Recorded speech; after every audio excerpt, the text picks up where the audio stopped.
Epstein files क्या है? दुनिया के सबसे ताकतवर लोगों से जुड़े स्कैंडल को 2 मिनट में समझते हैं। और पता है, सवाल सिर्फ ये नहीं है कि ये किसने किया, क्या उन्हें जिम्मेदार ठहराया जाएगा। असली सवाल यह है कि किसको ये सब कुछ पता था और उन्होंने ये सब कुछ होने दिया, इसे रोकने के लिए कुछ नहीं किया। तो पहले सवाल पर आते हैं कि जेफरी एपस्टीन कौन था। ये एक शक्तिशाली अमेरिकी व्यक्ति जिसकी संपत्ति 600 मिलियन डॉलर थी। उसने अपने पैसे और कनेक्शंस का इस्तेमाल दशकों तक कम उम्र की लड़कियों के सेक्स अब्यूज के लिए किया। उसे अंततः 2019 में federal sex trafficking charges America के तहत गिरफ्तार किया गया था। अगला सवाल, एपस्टीन फाइल्स क्या है? ये लाखों पन्नों के गवर्नमेंट रिकॉर्ड्स हैं जिनमें email, witness statements, flight logs, photo, connections और कोर्ट फाइल्स शामिल हैं। ये क्रिमिनल इन्वेस्टिगेशन से प्राप्त की गई हैं। ये फाइलें एक ऐसे नेटवर्क का डॉक्यूमेंटेशन करती हैं जिसने अनुमानित 150 से ज्यादा लड़कियों का शोषण किया। कई लोगों का कहना है कि वास्तविक संख्या इससे भी कई अधिक हो सकती है। अगला सवाल है, एपस्टीन फाइल्स ट्रांसपेरेंसी एक्ट क्या था? यह नवंबर 2025 में लागू किया गया एक अमेरिकी कानून है जो डिपार्टमेंट ऑफ जस्टिस को एपस्टीन से जुड़ी जांच सामग्री को गोपनीय रखने की बजाय सार्वजनिक यानी कि पब्लिक करने के लिए मजबूर करता है कि आप इसे पब्लिक के सामने रखिए। इसका क्या गोल है? यह उजागर करना कि सिस्टम कैसे फेल हुआ, यह प्रकट करना कि किसे प्रोटेक्शन यानी कि संरक्षण दिया गया और जनता को एविडेंस देखने के लिए अलाउ करना कि जनता देख सके। अगला सवाल है,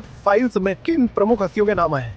ये थोड़ा सा, Andrew Mountbatten Windsor, Bill Gates, Bill Clinton, Donald Trump, George W.H. Bush, Sergey Brin, Michael Jackson, Mick Jagger, Kevin Spacey जैसे कई नामी गिरामी हस्तियां, कम से कम 3 पूर्व या वर्तमान अमेरिकी राष्ट्रपतियों के नाम भी इसमें सामने आए। इन अपराधों को डॉक्यूमेंटेड किया गया है विभिन्न मामलों और अदालती रिकॉर्डों में। मुख्य अपराधों में शामिल है sexual assault, rape, sex trafficking, child abuse and the main नरभक्षण, कैनिबलिज्म यानी कि वो नरभक्षित है। आरोपियों का क्या हुआ? जेफरी एपस्टीन 2019 में जेल में मृत्यु हो गई। आधिकारिक तौर पर यह कहा गया कि उसने आत्महत्या कर ली, ऐसा माना गया। गिस्लेन मैक्सवेल जो कि उसकी एक गर्लफ्रेंड थी या महिला मित्र थी, वो महिलाओं की भर्ती और तस्करी में मदद करती थी, उसको दोषी ठहराया गया और 20 साल की जेल उसे सुनाई गई। प्रिंस एंड्रयू, एक नागरिक समझौते के बाद उन्होंने अपनी शाही उपाधियां और सार्वजनिक भूमिका खो दी। आरोपित लोगों में से अधिकांश अभी भी फ्री हैं, यानी कि बाहर स्वतंत्र घूम रहे हैं। फाइलों का कितना हिस्सा सार्वजनिक हुआ है? फरवरी 2026 तक सरकार ने जो जारी किए हैं उसमें 35 लाख पेजेस हैं, 2000 से ज्यादा वीडियो,